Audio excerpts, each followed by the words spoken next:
Well, hello, Viking football fans, and welcome to this edition of the Lamar Viking Billy Skinner Football Coaches Show. I'm Bill Frawley, and with me, as always, of course, is head Viking coach Billy Skinner. Coach, how are you doing today? Doing great. Ready to attack this Monday. Heck yeah, I'm attacking it in Beaumont, Texas this morning. So It's a great place to be.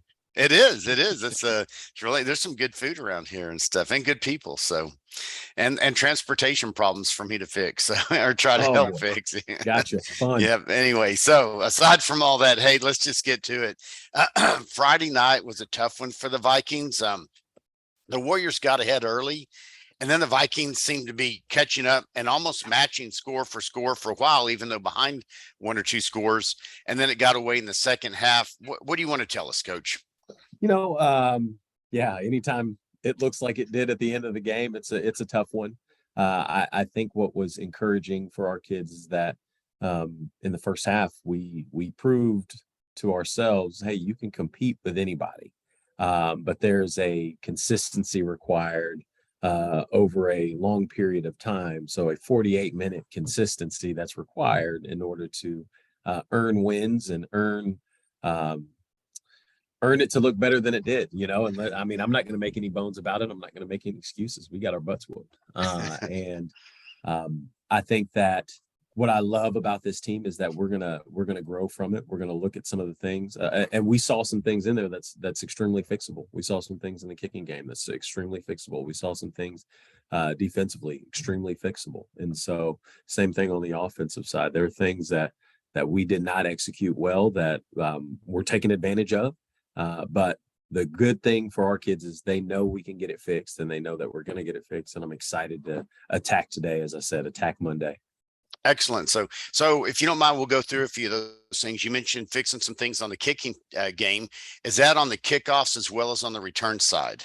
Yeah, I mean, the thing with Martin, and we talked about going in, is that they are going to they're going to be they're going to execute really well in the kick game. And so one of the things I was proud of our kick return team is we did a really good job of fielding onside kicks. That's a large piece of who they are as a team. You're going to have to field 3-4 onside kicks at a time, and the fact that Jesse Holbert jumped up and goes and grabs it, Cordell Wilson, he goes and grabs two of them, and in one of them he gets absolutely annihilated but shows no fear. That's encouraging. What they did a really good job of is we're playing up and we're worried about those onside kicks, and those kickers did a phenomenal job of placing the ball. And I talked to Bob afterwards, and I said, hey, man, do y'all work like backspin on your kicks? Because there were times where it's dying on the 5-yard line.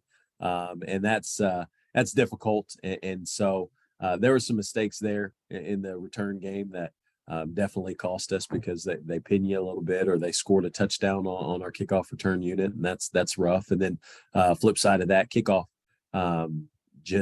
again, they're very, very well coached on their special teams. And so getting long kickoff returns it's a momentum killer after you've gone up for scores and those kind of things. So there's some things we'll have to clean up, and we'll continue to clean up and get better at. So that was one, just seeing those deals in the kick game. Positives, we punted the ball, and they pride themselves on going. Martin prides themselves on going and blocking punts, and the protection was probably some of the best protection we've had all year against one of the most difficult opponents. So very pleased with that. Excellent. And then a bright side I saw was on the offensive side, where both Robert Brown and Sidney Anderson had some, grinded out runs and a few explosive runs, which speaks to them: fast, nimble, move around, cut, find holes. But the offensive line breaking some holes at times. So that's definitely a team effort. I was very thrilled to see execution of our offensive line. They did a really good job of getting on bodies, and not only, sometimes just if you're going up against bigger guys, we use the coaching point of die slow.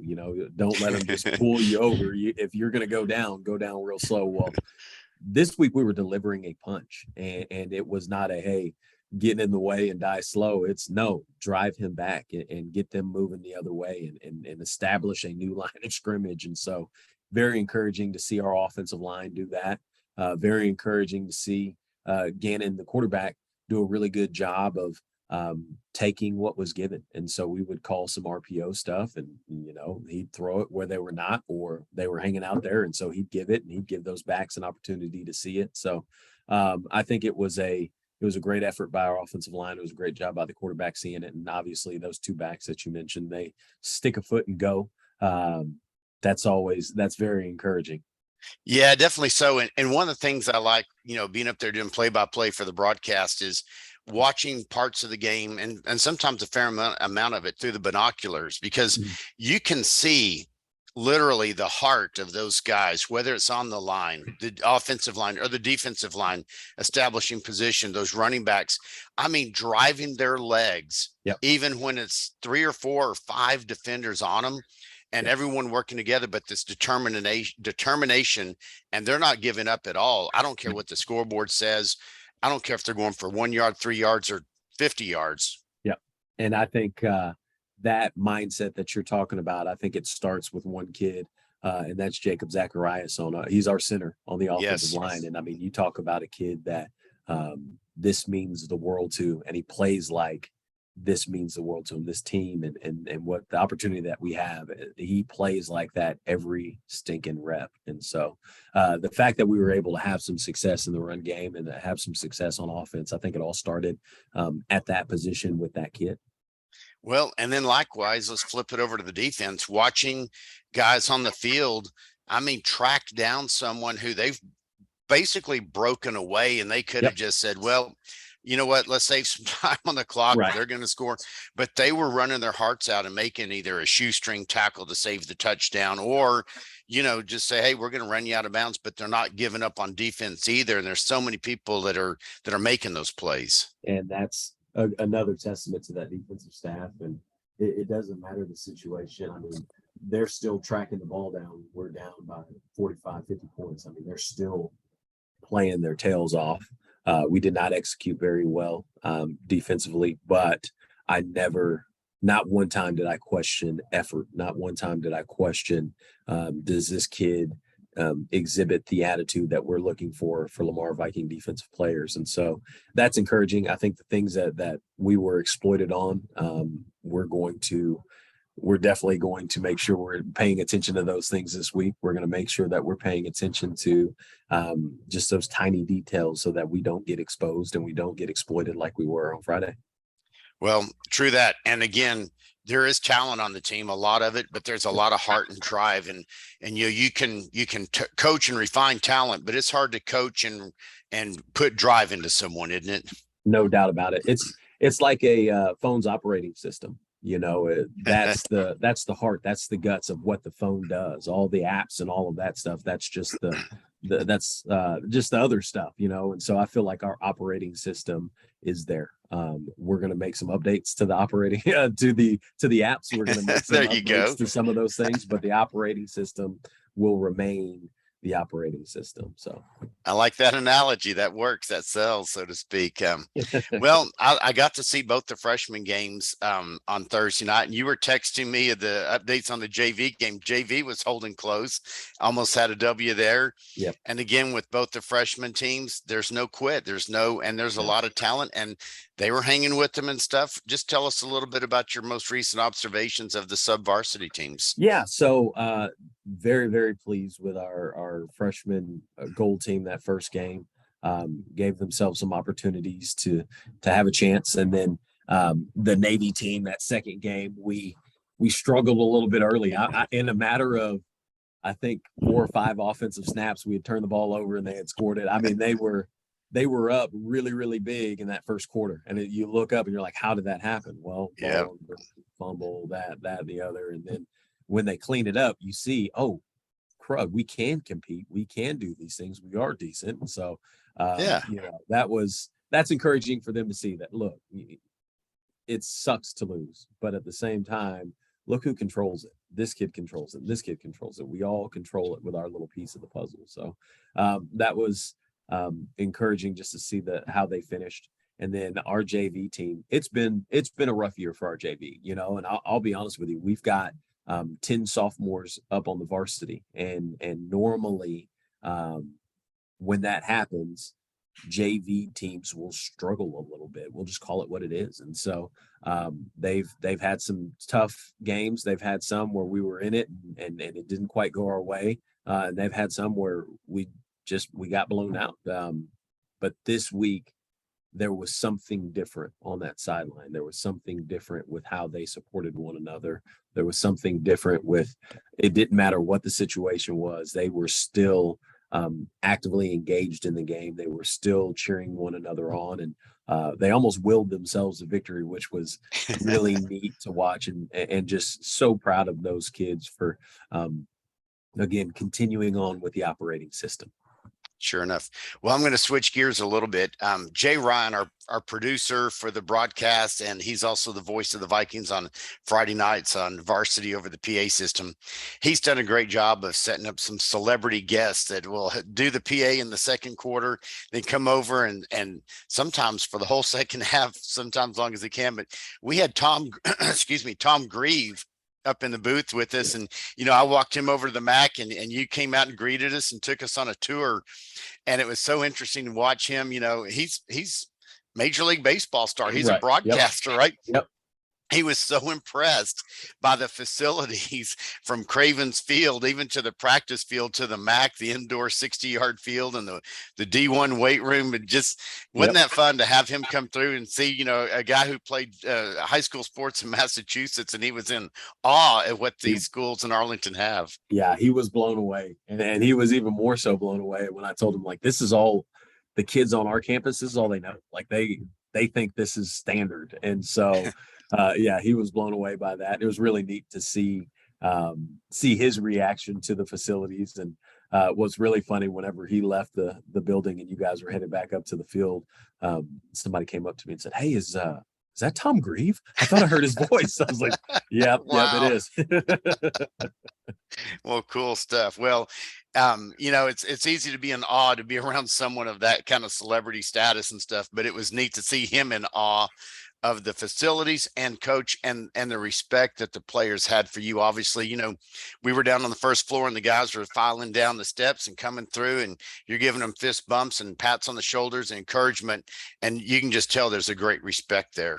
Well, I appreciate it. And it's something that we don't take for granted. We try to earn that respect, and we try to show them that we're going to give them respect and love them up. And so I think that's just kind of a byproduct of the why we're here. And so our kids know anytime we talk to them, we always finish with "I love you," and it's not a filler. They know that we love them. That's awesome. Well, speaking of loving the game, this Friday night, get to go over to Wildman Field across town for a road trip and take on the Sam Houston Texans. It's interesting to probably go up against one of the toughest teams perennially in the district, and then one of the teams that just struggles quite a bit over time. Not saying anything bad or disparagingly. Is it interesting to kind of go from one of those situations to the other, one week to the next? I don't think we are at a point as a program where we can look at any other program as anything but dangerous. Okay. And just so our approach is going to be, what do the Vikes have to do to be successful on Friday night? That's what we're going to focus on. I know that the success has not been there this year for Sam Houston, but I also know that that place is a sleeping giant, and if somebody's going to wake it up, it's going to be Chris James, and it's just a matter of time before those kids get clicking. It's a matter of time before some of those deep balls hit, and it's a matter of time before some of those 17-yard runs turn into 70-yard runs for them. So I've got a great deal of respect for our opponent, and I got a great deal of respect for Sam Houston High School and Coach James over there. So no, I'm not going to disrespect them by not giving them the same attention that we gave Martin, and the same attention that we give every other one of our opponents, because you line up and you kick that ball off and all bets are off. I mean, you better show up or you will get embarrassed, or things can happen. So yes, maybe their record isn't what ours isn't either. And so yeah, we're going to line up. We're going to worry about the Vikes. And then on Friday night, we hope that we put something on paper that we're proud of. Well, that's exactly the answer I was kind of expecting to hear from you, coach, because, and it's so funny because, or interesting, funny, whatever, the people up in the booth, the other people that I know that watch the show that we do here, and they're starting to say, oh, yeah, I know what the answer to that question is. We're going to work on what the Vikes can control. We're going to, and I got to tell you, coach, I've used that in other aspects of my life. Yeah. Seriously, remind myself, coworkers, sons, whatever it is, let's work on the things we can control. Yeah. And I've done it before, but this has always been a great reminder, working with you on these shows. So Hey, and I've um, I've got to remind myself too when I get away from this building, and same things, exactly what you're talking about. Like, hey, we gotta live it all the time. exactly right. All right, coach, we talked about Tom Grieve a few minutes ago. Do you have any memorable brushes with celebrity brushes with those famous people that you're like, wow, I got to meet him or her? Oh man, put me on the Sorry, spot there. and I put you Oh, on the you know spot what? too. A Yes. few years ago, after New England won the Super Bowl, Okay. um, my family went to Disney World, and we get on the elevator, and Matt Patricia, who was the defensive coordinator at the time for the New England Patriots, gets on the same elevator.